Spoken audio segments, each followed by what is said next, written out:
Ridge.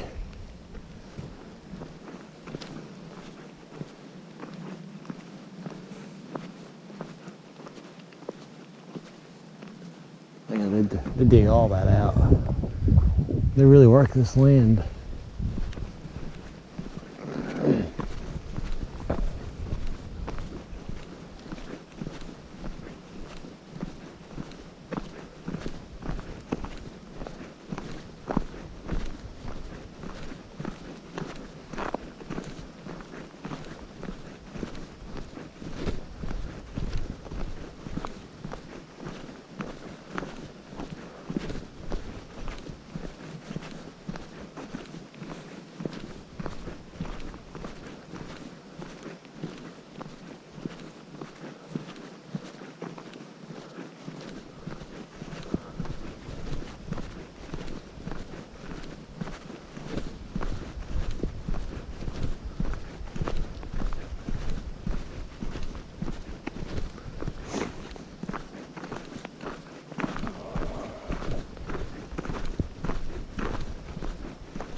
It is fairly gorgeous back in here, but it's such a big national forest. You hate to stop and just stick to one area.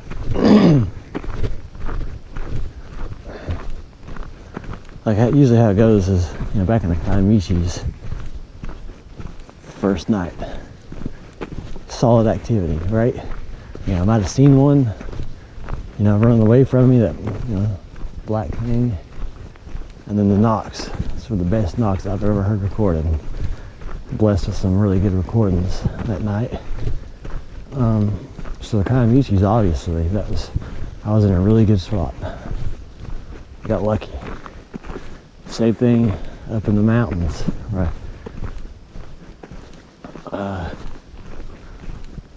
First night, just explosive activity. I'd never even heard of, at that time, heard of someone experiencing activity like that.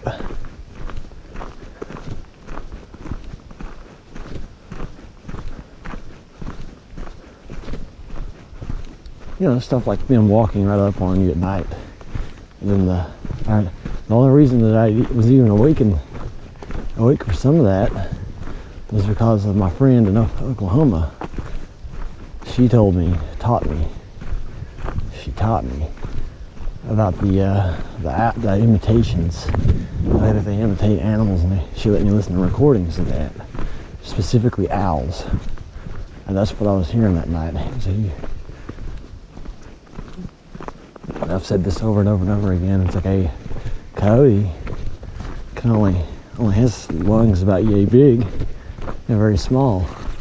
You can only make a sound that has that much volume to it.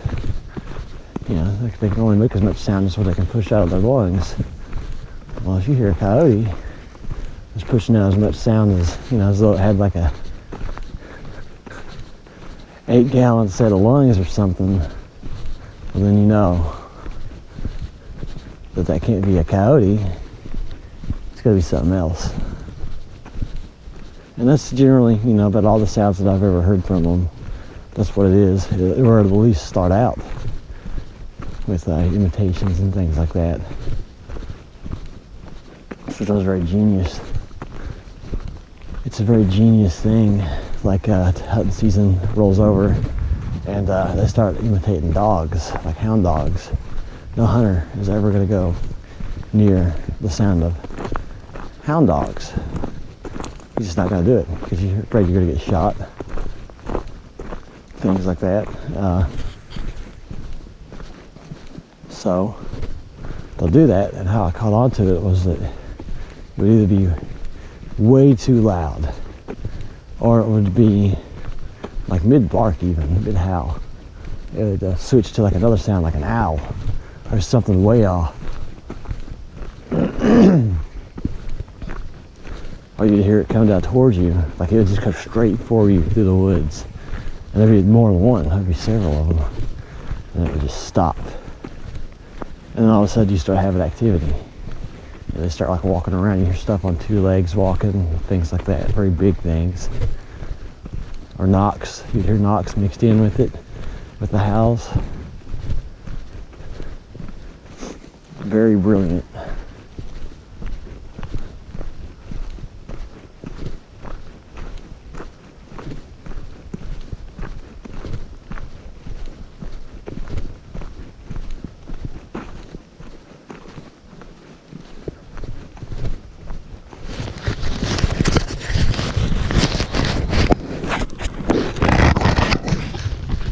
Just to the side, I think.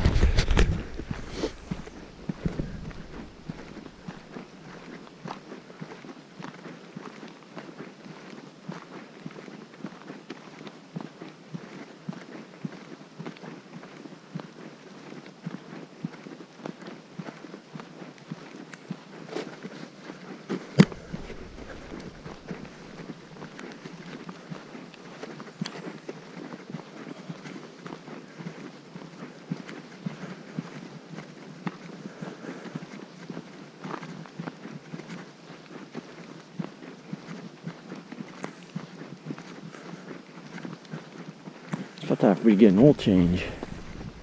I might do that before I head up here next time.